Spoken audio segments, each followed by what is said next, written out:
11 मई को आना है, फिर 12 मई से 9 जून तक छुट्टी दे रहे हैं आपको। छुट्टी बढ़ गई ना आपकी, आपका क्लास अब 10 जून को शुरू होना है, पता है कि नहीं आपको? ये 2-4-5 दिन और छुट्टी बढ़ गई आपकी, क्योंकि वो जून के पहले हफ्ते में काफ़ी टेम्परेचर भी रहता है, ईद भी है, सब बातें, तो चलो 2-4 दिन अपन और एडजस्ट कर लेंगे, ठीक है। और इधर भी आपको जो टाइम था वही टाइम पे अपन क्लास छोड़ रहे।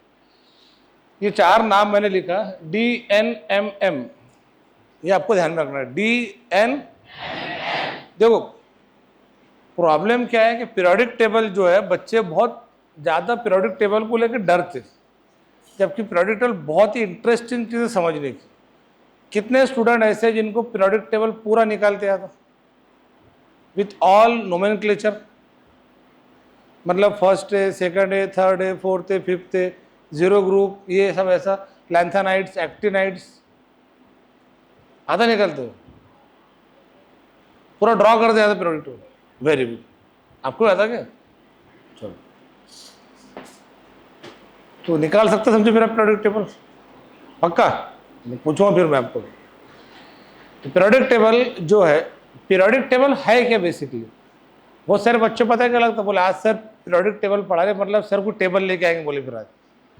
पीरियोडिक टेबल बेसिकली एलिमेंट्स का अरेंजमेंट है। अब जैसे मान लो अपने पास घर में कुछ पैसे हैं, आपके पापा के पास, उसमें कुछ पैसे आपके मम्मी के पास भी रहते, तो वो प्रॉपर घर में रखे रहते पैसे रखने की जगह पे, वो आपको अच्छे से पता है कहाँ रखे रहते।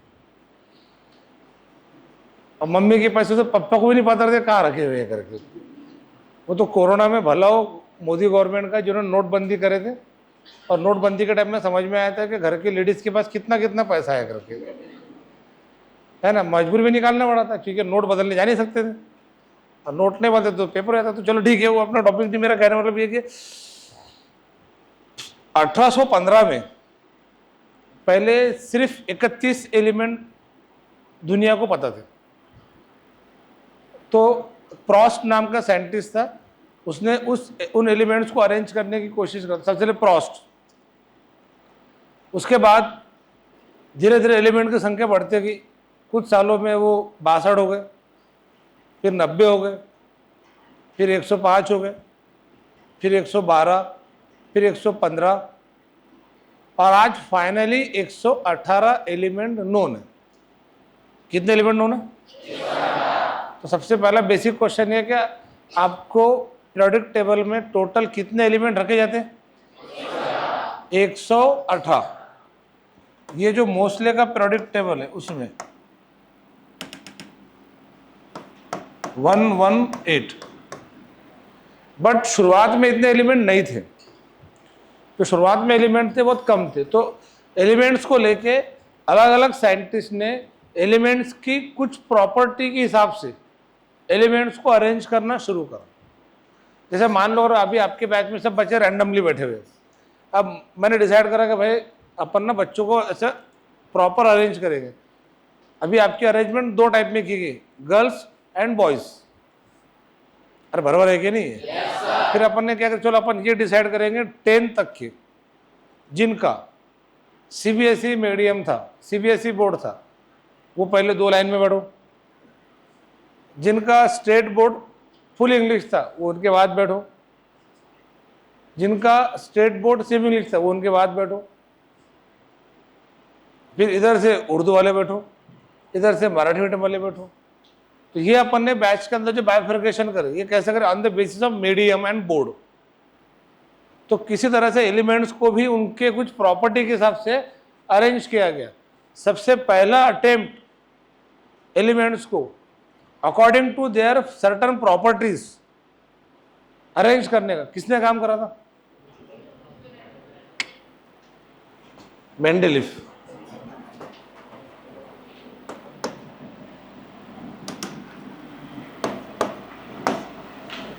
मेंडेलीफ ये फर्स्ट साइंटिस्ट है। फिर सर डोबे रायनर का क्या था? डोबे रायनर ट्रायड्स ने पूरे एलिमेंट्स को अरेंज नहीं करा था। डोबे रायनर ने 3 एलिमेंट का ग्रुप बनाया था, उसको डोबे रायनर का ट्रायड लॉ कहते हैं। शायद 8, 9, 10 पढ़े होंगे आपने। न्यूलैंड ने 8 एलिमेंट को लेके ग्रुप बनाया था, उसको ऑक्टेव लॉ कहते हैं, न्यूलैंड का ऑक्टेव लॉ। बट बड़े लेवल पे एलिमेंट्स को अरेंज करने का काम कर रहा था मेंडेलीफ ने। और मेंडेलीफ ने जो काम किया था उसके लिए उसने जो बेस बनाया था वो बनाया था एलिमेंट का एटॉमिक वेट। क्या बनाया था? मतलब एलिमेंट्स को उनकी, बेटा बीच के लड़के का है बाहर सो तो नहीं गए उधर, वापस नहीं आए फिर? वो सोहेल गुलारे बोला गया, बोला ये क्लास के जो 2-3 गर्ल्स है बाहर है, भेज उनको अंदर बोलो। तो मेंडेलीफ ने एलिमेंट को अरेंज करता है एटॉमिक वेट के बेसिस पे। किसके बेसिस पे? मतलब मेंडेलीफ का पीरियोडिक टेबल किस फैक्टर पर आधारित था? एलिमेंट्स के एटॉमिक वेट। मेंडेलीफ का बोलना था कि एलिमेंट्स के जो प्रॉपर्टीज है are the periodic function of the atomic weight. पर ये पीरियोडिक टेबल के बहुत सारे ड्रॉबैक थे। और मेंडेलीफ के पीरियोडिक टेबल में, अभी एक और बात सुनो, पीरियोडिक टेबल के अंदर 2 तरह की लाइन होती है, एक खड़ी, दूसरी आड़ी। खड़ी लाइन को क्या कहते हैं? जो वर्टिकल लाइन से उसको क्या कहते हैं? देखो 2 तरह की लाइन होती है, vertical line and horizontal line.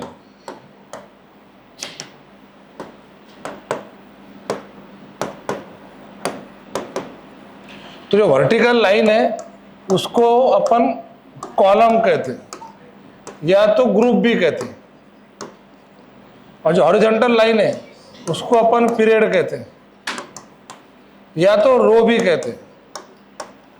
एक ही बात है, पीरियड को ही रो कहते हैं, कॉलम है नहीं मतलब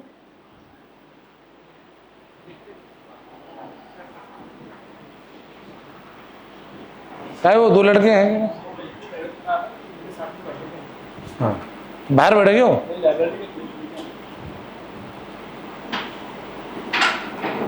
धूप लग गई बेचारी को। और उसके बाद ये कहाँ गए थे?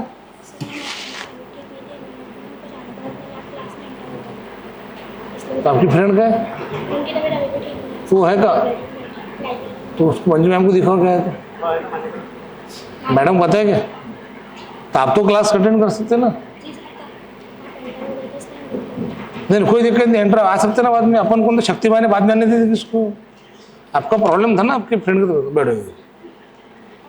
उसका जो क्या है तो उसकी तबीयत खराब हो गई ना, उसको मौसमी जूस बुलाओ, मौसम पिला भाई, उसको मौसमी जूस पिला ना, ग्लूकॉन डी ग्लूकोज वगैरह कुछ, क्या बोन बेटा बुलाते दूध में डाल के उसको देर में क्या है तो ला के दो। देखो मैं पहली बात है, मैं वो सॉफ्ट हार्टेड इंसान होकर मुझे अच्छा नहीं लगता किसी तबीयत खराब होकर। फालतू बच्चे मेरे बारे में गलत गलत बातें बोलते घर पे, ना सर बहुत गाली गलौज करता, क्या करता हूँ कुछ बोलता, मैं चिल्लाता तक नहीं किसके ऊपर। वो तो कभी कभी शैतान बहका देता मेरे को, तो मैं थोड़ा सा, अब देखो बच्ची तबीयत खराब, पूछा ना उसको, नींबू शरबत, मौसम्बी जूस, पाइनएप्पल जूस सब बुला के दे उसको। बोले कल से मैं भी तबीयत खराब करूँगी सब। वर्टिकल लाइन जो होते हैं उसको कॉलम कहते हैं, उसको ग्रुप कहते हैं, और जो हॉरिजॉन्टल लाइन है उसको पीरियड कहते हैं तो उसको रो कहते हैं। तो आपको दोनों नाम पता होना चाहिए। सबसे पहला अटेम्प्ट करा था मेंडेलीफ ने। मेंडेलीफ ने उसका जो पीरियोडिक टेबल है वो एटॉमिक वेट के बेसिस पर अरेंज करा था। किसके बेसिस पर करा था? ये पॉइंट ध्यान में रखना, पूछते पेपर के अंदर ही। पर इसके कुछ ड्रॉबैक थे, कुछ एलिमेंट इसमें मेंडेलीफ के हिसाब से अरेंज नहीं करते रहे। और मेंडेलीफ का जो पीरियोडिक टेबल था ना शुरुआत में, उसको ओल्ड पीरियोडिक टेबल कहते हैं। पीरियोडिक टेबल अब तक के धरती पे 2 ही है, एक मेंडेलीफ का और दूसरा मोसले का। तो जो मेंडेलीफ का पीरियोडिक टेबल था वो एटॉमिक वेट पे अरेंज किया गया था, और उसके अंदर जो खड़े लाइन थी वो 8 थी, 8 कॉलम एंड 7 रो।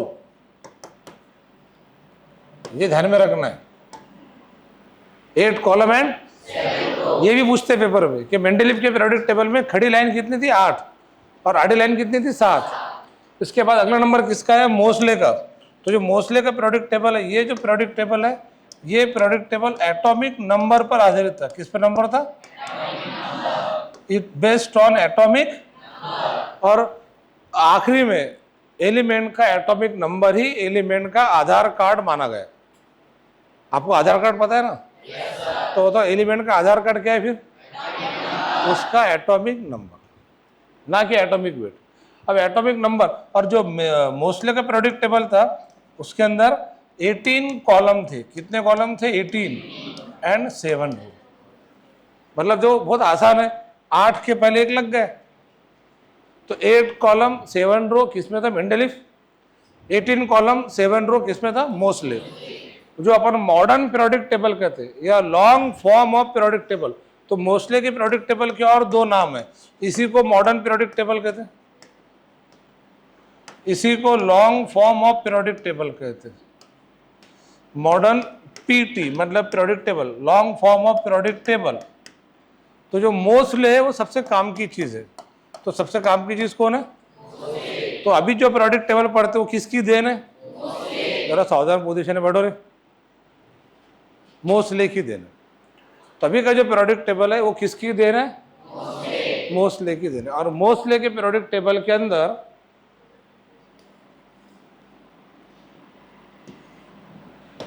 4 ब्लॉक गिरे थे। कितने ब्लॉक गिरे थे? 4।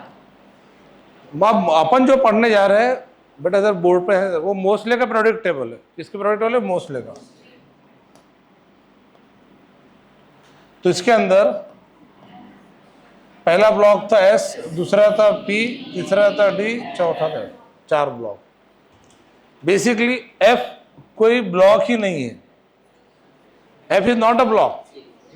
मेन 3 ही ब्लॉक है, S block, P block, D block. F block जो है वो डी ब्लॉक का ही पार्ट है। और ये जो एस और पी ब्लॉक है इसमें जो एलिमेंट्स है उनको नॉर्मल एलिमेंट कहते हैं। कौन से एलिमेंट कहते हैं? नॉर्मल एलिमेंट, टिपिकल एलिमेंट या main group element. Normal, typical,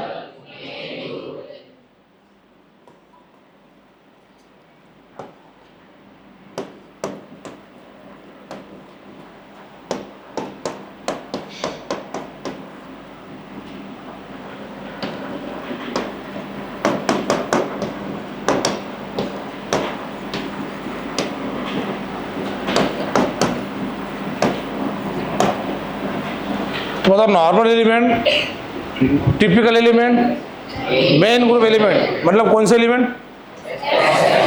S block and P block. जो डी ब्लॉक है, डी ब्लॉक को ट्रांजिशन एलिमेंट कहते हैं।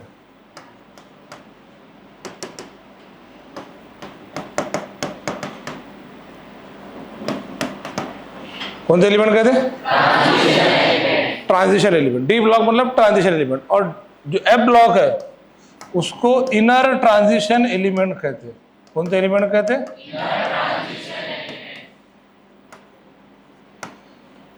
अब बताओ ट्रांजिशन एलिमेंट मतलब कौन से एलिमेंट?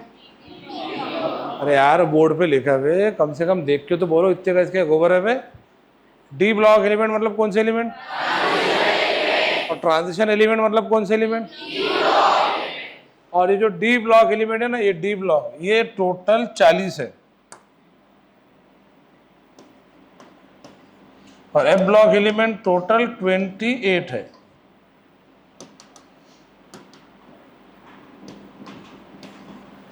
और डी ब्लॉक एलिमेंट कितने हैं? 40। और एफ ब्लॉक एलिमेंट कितने हैं? और बाकी सारे एलिमेंट, ये एस ब्लॉक एलिमेंट 13 है। कितने हैं? 13। तो बाकी के सारे पी ब्लॉक। तो आपको मेन एलिमेंट जो ध्यान में रखना है वो डी ब्लॉक ध्यान में। आपको डी ब्लॉक और एफ ब्लॉक ये नहीं पूछते, मैंने डी और एफ। तो बताओ टोटल डी ब्लॉक एलिमेंट कितने हैं? डी ब्लॉक एलिमेंट का दूसरा नाम क्या है? और उसको कॉइनेज एलिमेंट भी कहते हैं। कौन से एलिमेंट कहते हैं? अब ये नाम मैं अलग से लिख दे रहा हूं।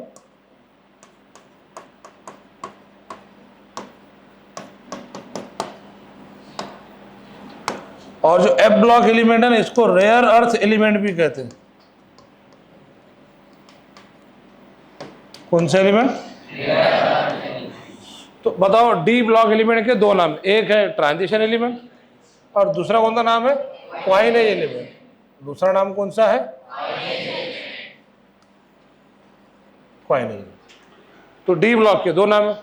एफ ब्लॉक के इनर ट्रांजिशन एलिमेंट या rare earth element. Total F block element कितने हैं? टोटल डी ब्लॉक एलिमेंट कितने हैं? और ये डी ब्लॉक और एफ ब्लॉक बहुत ही इंटरेस्टिंग है कहानी। अब आपको बता दो, आपके सिलेबस के अंदर एस ब्लॉक और पी ब्लॉक कट गया। अब सिलेबस में नहीं रहा। पहले आपके सिलेबस में पूरा पीरियोडिक टेबल था जिसमें आपको जनरल प्रॉपर्टी पढ़ना था, फिर उसका एक एक ब्लॉक था। तो एस ब्लॉक और पी ब्लॉक ये 11th में था, पर पी ब्लॉक के अंदर दो पार्ट है। पी ब्लॉक 11th में आधा पार्ट है और पी ब्लॉक 12th में आधा पार्ट है। तो जो 11 का जो पार्ट है वो कट गया सिलेबस में से। अब सिर्फ बचा आपका पी ब्लॉक 12 का, और एस ब्लॉक तो पूरा ही कट गया।